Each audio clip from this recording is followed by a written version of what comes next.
তোমাদের বোর্ড পরীক্ষায় আসা সবচেয়ে ভাইরাল একটি কোয়েশ্চেন সেট ও ফাংশন চ্যাপ্টার থেকে। এই কোয়েশ্চেনটি যত বেশি পারো স্টার দিতে পারো এবং এই কোয়েশ্চেনটির প্যাটার্ন আজকে তোমাদের আমি শিখিয়ে দিব, যেন তোমরা এই টাইপের কোয়েশ্চেনগুলো আসলে পরীক্ষায় আনসার করতে পারো। প্রথমেই এই টাইপের কোয়েশ্চেন সমাধানের জন্য আমাদের জানতে হবে যে কোন সেটের উপসেট কাকে বলে বা উপসেটটা আসলে কি। দেখো, আমি প্রথমেই বলে দিচ্ছি কি, মনে করো এই একটি সেট, যেই সেটের উপাদান সংখ্যা মনে করো 3,2,5। এখন আমি তোমাকে বললাম কি যে এই উপাদানগুলো দিয়ে, উপাদান বিশিষ্ট এই যে সেটটা আছে, এই সেট দিয়ে আমরা কিছু উপসেট বানাবো। কি বানাবো বলো? কিছু উপসেট বানাবো এবং সেই উপসেটগুলোর উপাদান ধার নিব হচ্ছে এই এ সেট থেকে। এ সেট থেকে উপাদানগুলো ধার নিয়ে আমরা কিছু নতুন সেট বানাবো, এটা হচ্ছে আমাদের কাজ। এবং ওই সেটগুলোকে আমরা নামকরণ করতে পারবো উপসেট হিসাবে। কার উপসেট? এ সেটের উপসেট। তাহলে দেখো, আমি চাইলেই তো তিন যেই উপাদানটা আছে এটা দিয়ে একটা সেট বানাতে পারি না? সেট বানাতে কি লাগবে? সেটা একটা সেকেন্ড ব্র্যাকেট দিতে হবে, গেল। এবার দুই যে শুধু উপাদানটা আছে তার দিয়েও তো আমি একটা সেট বানাতে পারি, শুধু 5 দিয়েও তো আমি একটা সেট বানাতে পারি, আবার 3,2 দিয়েও একটা সেট বানাতে পারি, পাশাপাশি 3,5 দিয়েও একটা সেট বানাতে পারি, এবং তোমার 2,5 দিয়েও একটা সেট বানাতে পারি, এবং সবার শেষে 3,2,5 এই তিনটা উপাদান দিয়ে একটা সেট বানাইতে পারি। আর কি পারি? একটা ফাঁকা সেট বানাতে পারি। এবং এই সকল সেটগুলোকে আমি কমা যদি দিয়ে দেই, এই যে কমা, এর মানে আমি সরি এর মানে আমি এই তিন উপাদান বিশিষ্ট এই সেটটির আন্ডারে আমি আরো কিছু নতুন সেট বানিয়েছি, যেই সেটগুলোকে বলা হয় ওই এ সেটের উপসেট। তো বানানোর নিয়মটা তো আশা করি বুঝছো। ওই সেটের উপাদানগুলো ধার নিয়ে নতুন কিছু সেট বানাবে, এটা হচ্ছে আমাদের কাজ। এবার আরেকটু কঠিন করি। মনে করো বি একটা সেট, যেই সেটের উপাদান সংখ্যা দিলাম 1,2,3,4, চারটা উপাদান দিয়ে দিলাম। আমি বললাম কি যে চারটা উপাদান বিশিষ্ট যে সেটটা আছে এই সেটের আন্ডারে কিছু উপসেট বানাবো। কতগুলো উপসেট বানাইতে হবে? তাহলে প্রথমে আমি কি পারবো? অন যেই উপাদানটা আছে বা প্রথম উপাদানটা দিয়ে আমি একটা সেট বানাতে পারবো, 2 দিয়ে একটা সেট বানাতে পারবো, শুধু 3 দিয়ে একটা সেট বানাতে পারবো, 4 দিয়ে একটা সেট বানাতে পারবো, তেমনি ভাবে 1,2 দিয়ে একটা সেট বানাতে পারবো। এই যে অনের সাথে 2 নিলাম, অনের সাথে 3 নিব, অনের সাথে 4 নিব, তাহলে কি হবে বলো? অনের সাথে 3 নিব আর অনের সাথে নিব 4। এবার 2 এর সাথে 3 নিব, 2 এর সাথে 4 নিব, তাহলে নিলাম 2 এর সাথে 3, 2 এর সাথে 4। এবার 3 এর সাথে 4 নাও, 3 এর সাথে 4। নিয়মটা একবার একটু বলে দিই আমি। প্রথমে 1 কে অনর রাখছি, 1 এর সাথে 2 নিচ্ছি, আবার 1 এর সাথে 3 নিচ্ছি, আবার 1 এর সাথে 4 নিচ্ছি। 1 এর কাজ শেষ। এবার 2 এর সাবজেক্ট, 2 এর সাথে নাও 3 রে, আবার 2 এর সাথে নাও 4 রে। 2 এর সাবজেক্ট শেষ। এবার 3 এর সাথে পড়ে থাকবে শুধু 4, তাহলে 3 এর সাথে 4 নিলাম, এই যে। এবার তোমার দুইটা উপাদান বিশিষ্ট নিলাম, এবার নিব 3 উপাদান বিশিষ্ট। তাহলে 1 2 3 নিব একবার, আরেকবার নিব 1 2 4, কেমন? তাহলে নাও 1 2 3 নাও, আর নিবা 1 2 4। 1 2 3 নিয়েছি, 1 2 4 নিয়েছি, বা 2 3 4 নিব, 2 3 4 নিব, আর নিব কি 1 3 4, কেমন? 1 3 4। এবার 2 উপাদান বিশিষ্ট নিলাম, 3 উপাদান বিশিষ্ট নিলাম, একটা উপাদান বিশিষ্ট নিলাম, এবার নিব এই চারটা উপাদান বিশিষ্টই একটা, 1 2 3 4। আর কি নিব? একটা ফাঁকা সেট নিব না? আচ্ছা, তাহলে দেখো এই 4 উপাদান বিশিষ্ট সেটটার আন্ডারে আমি কতগুলো নতুন সেট বানালাম, যেগুলোকে বলছি আমি উপসেট। কার উপসেট বলো? এই বি এর উপসেট। হ্যাঁ, তো এগুলো গেল উপসেটের আইডিয়া। এবার শক্তি সেট বা পাওয়ার সেট এর মানে পাওয়ার সেটের সংজ্ঞাটা কি বলতো? পাওয়ার সেটের সংজ্ঞাটা হচ্ছে কোন একটি সেট দিয়ে যতগুলো উপসেট বানানো যায় সেই উপসেট গুলো দ্বারা গঠিত নতুন সেটকে, আবারও বলছি, কোন একটি সেট দিয়ে যতগুলো উপসেট বানানো যায় সেই উপসেট দ্বারা গঠিত নতুন সেটকে বলা হয় পাওয়ার সেট বা শক্তি সেট। কার বলতো? ওই নির্দিষ্ট সেটটার পাওয়ার সেট বা উপসেট বা শক্তি সেট বলা হয়। আর এই সেটটার পাওয়ার সেট কি হবে বলতো? P of B. এটাকে বলা হচ্ছে বি সেটের পাওয়ার সেট। এটা কি এ সেট না? তাহলে এ সেটের পাওয়ার সেটটা কি হবে? পি অফ এ। তাহলে নিয়মটা কি? যেই সেটের পাওয়ার সেটটা আমরা চাচ্ছি সেই সেটের আন্ডারে কতগুলো উপসেট আছে সেটা জানতে হবে বা বের করতে হবে বা শিখতে হবে বা পারতে হবে। তাহলে এ সেটের আন্ডারে বা এ সেট দিয়ে যতগুলো উপসেট বানানো যায় সেগুলো বানালাম। একইভাবে পি অফ বি নির্ণয় করতে আমাদের কি লাগবে? ওই বি সেটের আন্ডারে বা বি সেট দিয়ে যতগুলো উপসেট বানানো যায় সেগুলো বানাতে হবে, বানালাম। এবার এবার আমরা বলছি কি যে পাওয়ার সেটটা আসলে কি বলো? পাওয়ার সেটটা হচ্ছে কোন সেট দ্বারা গঠিত উপসেট সমূহকে নিয়ে নতুন একটি সেট যদি বানাই তাকে আমরা বলি পি অফ বি। তাহলে আমি আসলে এই সেটের আন্ডারে বা এই সেট দিয়ে এতগুলো উপসেট বানাতে পারলাম ভাইয়া? এই যে দেখো এতগুলো উপসেট বানাইতে পারছি, কয়টা? 16টা পারছি মেবি, 16টা, হ্যাঁ রাইট, 16টা পারলাম। এই 16টা সেট দিয়ে আমি একটা নতুন সেট বানাবো এবং ওই নতুন সেটের প্রত্যেকটা উপাদান হবে এই উপসেট গুলো এক একজন, তাই তো? আর একটা সেট বানানোর নিয়ম কি? উপাদানগুলো কি পাশাপাশি রাখি, কমা দিয়ে রাখি এবং কি সেকেন্ড ব্র্যাকেট দ্বারা আবদ্ধ করলেই কি আমরা নতুন সেট পাই ভাইয়া? তাহলে তোমার কাছে রোডম্যাপ ক্লিয়ার আশা করি। তার মানে একটা নতুন সেট বানাইতে হলে তোমার কি কি লাগবে? উপাদান লাগবে। তো উপাদান কিন্তু তুমি পেয়ে গেলে, এই উপসেট গুলোই হচ্ছে ওই নতুন সেটের উপাদান। এক, 2 নম্বর যে জিনিসটা লাগবে সেটা হচ্ছে কি তাদের মধ্যে কমা দিতে হবে, কমাও দিয়ে দিলাম, ডান। এবার কি লাগবে বলো? এবার লাগবে হচ্ছে একটা সেকেন্ড ব্র্যাকেট দ্বারা আবদ্ধ করতে হবে, তাহলে আমরা সেটাকে নাম দিতে পারবো যেটা একটা সেট।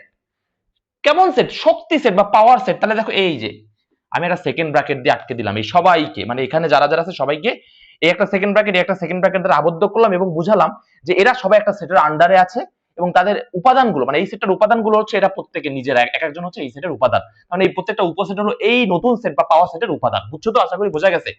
সেম ভাবে যদি এ সেটের আমি পাওয়ার সেট চাই, তাহলে এ সেটের প্রত্যেকটা উপাদানকে কমা দিয়ে লিখতে হবে। লেখার পরে এই সবাইকে আবার সেকেন্ড ব্র্যাকেট দ্বারা আবদ্ধ করে দিলে হয়ে যাবে পি অফ এ বা পি অফ ওই নির্দিষ্ট সেটের পাওয়ার সেট। তাহলে আমি কি বের করলাম? পি অফ এ।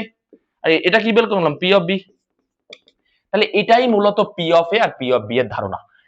এবার তোমার একটু ক্যালকুলেশন করেও বুঝতে হবে যে P of A, P of A এর উপাদান সংখ্যা কতটি, এটা আমাদের কাছে জিজ্ঞাসা করতে পারে। তাহলে দেখো পি অফ এ সেটটা তো এইটা, এখানে উপাদান আছে মোট 8টা, তার মানে পি অফ এর উপাদান সংখ্যা 8। আবার পি অফ বি যদি তুমি ক্যালকুলেশন করো যে পি অফ বি এর উপাদান সংখ্যা কত, এখানে ক্যালকুলেট করলে তুমি পাবা কত? 16টা। এবং যারা উপসেট সম্পর্কে আলোচনা শুনেছো, আমার পূর্ববর্তী ভিডিওটা দেখেছো, তারা হয়তো বুঝতে পারছো যে উপসেট গুলো 2 টু দি পাওয়ার n কে সমর্থন করে। তার মানে যেহেতু উপসেট গুলো দিয়েই পাওয়ার সেট গঠিত হচ্ছে, উপসেটের প্রত্যেকটা উপাদান যেহেতু পাওয়ার সেটের মধ্যে থাকছে, যেহেতু উপসেট 2 টু দি পাওয়ার n কে সমর্থন করে, তাহলে অবভিয়াসলি পাওয়ার সেটও বা শক্তি সেটও 2 টু দি পাওয়ার n কে সমর্থন করবে। পাওয়ার সেট বা শক্তি সেটের উপাদান সংখ্যা 2 টু দি পাওয়ার n কে অবশ্যই সমর্থন করবে। তাহলে এটা গেল বেসিক আলোচনা। এই আলোচনাটা যারা একটু হলেও বুঝেছো সমস্যা নেই, আমি বাকিটা অঙ্ক করিয়ে দিব, অঙ্ক করলে দিয়ে বাকিটা ক্লিয়ার হয়ে যাবে। তাহলে এটা গেল হচ্ছে কোন একটা সেট দিয়ে কিভাবে তার উপসেট গুলো বানানো যায় এবং কিভাবে সেই সেটটা দিয়ে পি অফ বি নির্ণয় করা যায়, পি অফ বি বা পি অফ এ বা পি অফ এর নির্দিষ্ট সেট বের করা যায়। আর একটু ক্লিয়ার যদি হতে চাও, আমি আরেকটা জিনিস তাহলে দেখিয়েই দেই তোমাদের শেষ পর্যন্ত, যেহেতু আমরা শুধু অঙ্কটা করব, অঙ্কটা করতে খুব বেশি সময় লাগবে না। আমি আরেকটা সেটের উদাহরণ দিয়ে তোমাদের একটু দেখিয়ে দিচ্ছি যে কিভাবে তুমি পি অফ বি বা পি অফ সি নির্ণয় করবা। মনে করো আমাদের একটা সেট দেওয়া আছে, এ যেই সেটটা দেওয়া আছে তুমি মনে করো এ কমা বি কমা সি। এবার আমাদের বের করতে বললো কি যে P of A equal hot.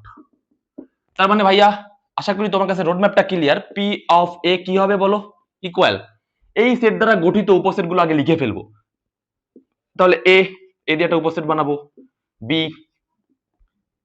C, তারপর কি ডবল নিব কি এ কমা বি, তারপর নিব কি বি কমা সি, তারপর কি নিব বলো? এ কমা সি নিব, আর শেষবার কি নিব? সবাইকে একবার নিব, এ কমা বি কমা সি। আর কি হবে বলো? ফাঁকা সেট হবে। হবে? তার মানে আমি এ সেট দ্বারা গঠিত উপসেট গুলো লিখে ফেললাম। তাহলে পি অফ এ কি হবে? ওই সেট গুলো দ্বারা গঠিত নতুন সেট। তার মানে কি হবে? একটা সেকেন্ড ব্র্যাকেট দ্বারা আবদ্ধ করতে হবে। আশা করি বুঝতে পারছো। তাহলে এটাই হলো আমার পি অফ এ। আশা করি বুঝছো। যদি চাও আরেকটা দেখাই দিচ্ছি আমি, দেখো বি, বি মনে করো একটা সেট 2,3, এই সেটটা দিয়ে আমাদের পি অফ বি বের করতে বলছে, পি অফ বি বের করতে হবে। তার মানে পি অফ বিটা কি হবে বলো? পি অফ বিটা মূলত হবে কি এই 2,3 দিয়ে আমরা আগে উপসেট গুলো বানাবো। তাহলে 2 দিয়ে একটা সেট বানাতে পারবো, 3 দিয়ে একটা সেট বানাতে পারবো, 2,3 দিয়ে একটা সেট বানাইতে পারবো, আর কি পারবো বলো? ফাঁকা সেট পারবো। সবাইকে কমা দিয়ে লিখলাম, শেষমেশ সবাইকে সেকেন্ড ব্র্যাকেট দ্বারা আবদ্ধ করলে হয়ে যাবে আমার পি অফ বি বা ওই বি এর পাওয়ার সেট বা শক্তি। আশা করি তোমাদের কাছে বিষয়টা পুরোপুরি ক্লিয়ার। এবার চলো আমরা সমাধান করতে চলে যাই। আমাদের এই ম্যাথটা জাতীয় ম্যাথ, খুবই ভাইরাল একটা ম্যাথ। এই চ্যাপ্টার থেকে যে ম্যাথটা আসে সবচেয়ে বেশি আসে বা স্যারদের একেবারে পছন্দের শীর্ষের তালিকায় রয়েছে, সেটা হচ্ছে এই ম্যাথটা। তো এই ম্যাথটাই আমরা সমাধান করবো, চলো। তো দেখো আমাদের এই ম্যাথটা পারতে হলে আমাদের কিছু কথা বুঝতে হবে এবং কিছু কথা লেখার সময় খুব সাবধানতা অবলম্বন করতে হবে, কারণ এই ম্যাথটা খুবই ইজি ম্যাথ। অনেকে লেখালেখিতে ভুল করে, কথাগুলো ভালোভাবে লিখতে পারে না, প্রকাশ করতে পারে না যে কি লিখতে চাচ্ছে।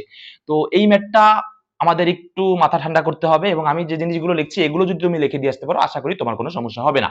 তো একটু একটু ধাপটা লক্ষ্য করো ভাইয়া, এবং এটা চাইলেই লিখে ফেলতে পারো খাতাতে, যেন তোমার পরীক্ষার আগের রাতে শুধুমাত্র একবার দেখেই তুমি পরীক্ষা হলে বসে যে লিখতে পারো, কেমন? তো দেখো 1 নম্বর ম্যাথ আমি প্রথমেই লিখবো, দেওয়া আছে।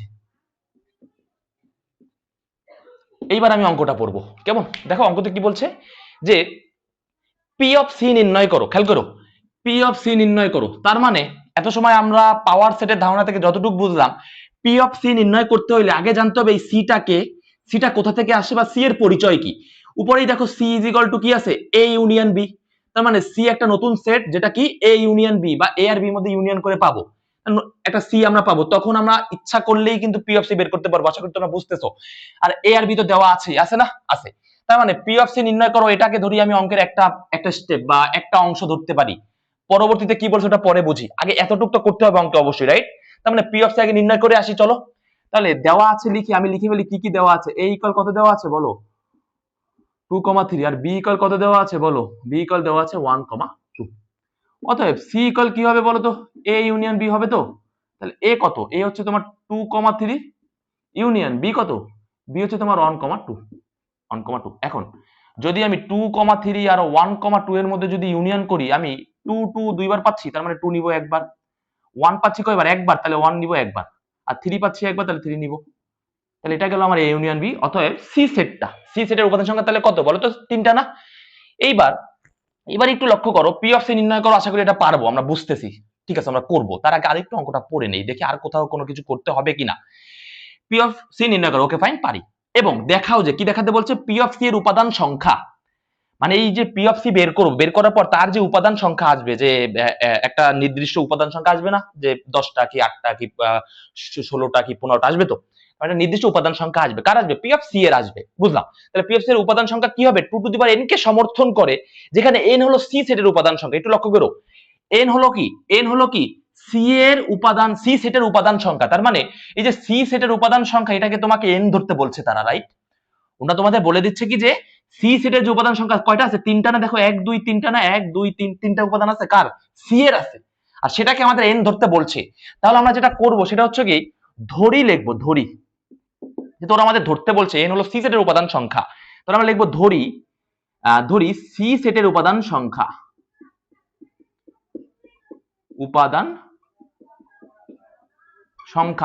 n equal 3। বিষয়টা বুঝছো আশা করি। অনেক সময় এখানে তোমার এই যে সিটা 4টা উপাদানও আসতে পারতো, যে 1, 2, 3, 4, বাকি a, b, c, d, মানে কয়টা, 4টা উপাদান। সেক্ষেত্রে আমার ধরতে হতো যে সি সেটের উপাদান সংখ্যা n ইকুয়াল 4। 5টা থাকে না নরমালি, সবচেয়ে কঠিন যদি কোশ্চেন করা হয় তখন 4টা থাকে। আর একটু মিডিয়াম লেভেল করলে 3টা থাকে, আর কঠিন করলে 4টা থাকে। এর বেশি আসলে থাকে না, এর বেশি আসলে বের করা পসিবল না খাতাতে। যদি 5টা থাকে তাহলে অঙ্ক অনেক বড় হয়ে যাবে, এবং সেটা পসিবল না। এজন্য 4টা থাকে, হাইয়েস্ট গেলে 4টা থাকবে। তো আমরা কি করবো, ধরবো যে সি সেটের উপাদান সংখ্যা n ইকুয়াল 3। যদি 4টা থাকে তাহলে ধরবো n ইকুয়াল 4। যদি 5টা তো থাকবে না, তো এটা নিয়ে প্যারা নেওয়ার কিছু নাই। 2টা থাকে অনেক সময়, সেক্ষেত্রে তুমি ধরবা যে সি সেটের উপাদান সংখ্যা n ইকুয়াল 2। সি সেট কেন বলছি ভাইয়া, সি সেট দিয়ে কোশ্চেনটা হয়। সি না থেকে কিন্তু অন্য কিছুও থাকতে পারে। ইভেন দো এখানে যে সি ইকুয়াল যে এ ইউনিয়ন বি দেওয়া আছে, এরকমও দেওয়া না থাকতে পারে। সি ইকুয়াল ডিরেক্ট দেওয়া থাকতে পারে 1, 2, 3। সেক্ষেত্রে তোমার উপরে 2 লাইন করা নাও লাগতে পারে। বুঝছো না বিষয়টা? তোমার কাছে কি সি সেটের উপাদান সংখ্যা n ইকুয়াল 3 ধরতে হবে। এইবার পি অফ সি বের করব ডিরেক্ট, আর কিছু না।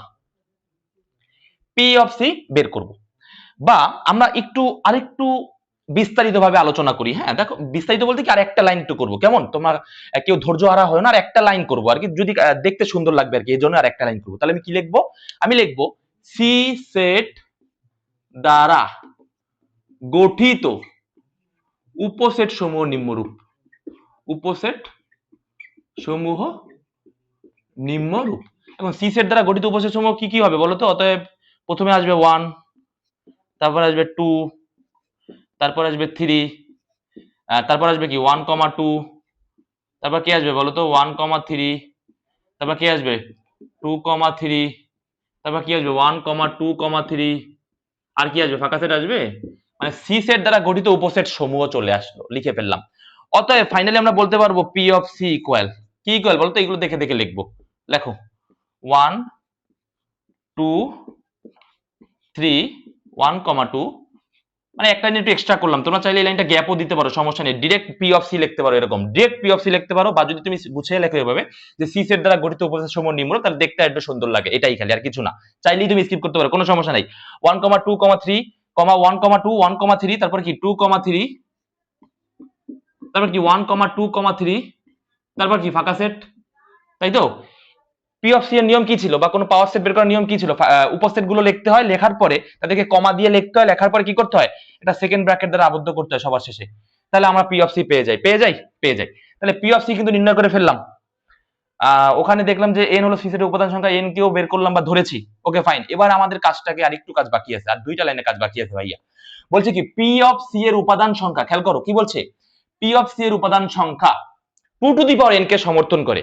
দেখো আমরা পি অফ সি কিন্তু নির্ণয় করেছি, এন হলো সি সেটের উপাদান সংখ্যা, কাজটা শেষ, সবার কাজ শেষ করেছি। এখানে শুধুমাত্র একজনের কাজটা নিয়ে আমার একটু কাজ করতে হবে, সেটা কি 2 টু দি পাওয়ার n কে সমর্থন করে। কে সমর্থন করে? পি অফ সি এর উপাদান সংখ্যা। তাহলে চলো আমরা বলি, এখানে আমি লিখি, এখানে পি অফ সি এর উপাদান সংখ্যা, এখানে কয়টা আছে পি অফ সি এর উপাদান সংখ্যা? দেখো তো 1 2 3 4 5 6 7 8, 8টা আছে। তাহলে তুমি লিখতে পারো পি অফ সি এর উপাদান সংখ্যা ইকুয়াল 8, লিখতে পারো কি না বলো তো? আচ্ছা পারো। এবার এই 8 কে কি তুমি 2 এর পাওয়ার 3 লিখতে পারো? পারো কি না? পারো। আর এই 2 রইলো, আর 3 মানে কি? দেখো তো 3 মানে কি n, তার মানে 3 এর জায়গায় তুমি এখন রিপ্লেস করে n লেখো। এখানে সাইড নোট দিবা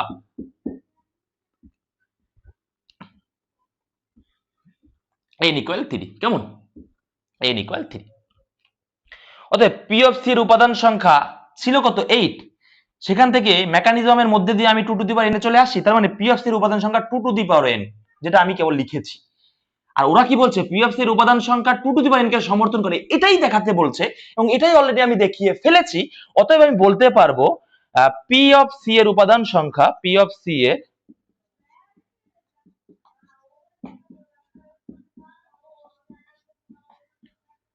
two to the power n কে সমর্থন করে। ক্লিয়ার? এটাই ছিল আমাদের অঙ্ক। তো আশা করি অঙ্কটা ধরতে পেরেছো বা বুঝতে পারছো। গাইডের তোমার কয়েকটি ম্যাথ যদি করো এই টাইপের, এই ম্যাথটা হয়ে যাবে, আশা করি কোনো সমস্যা থাকবে না। এবং এই ম্যাথটা করে অবশ্যই পরীক্ষা হলে যাবে, মিস করা যাবে না, খুবই ইম্পর্টেন্ট ম্যাথ, একদম জাতীয় ম্যাথ কিন্তু হয়ে গিয়েছে এই চ্যাপ্টারে।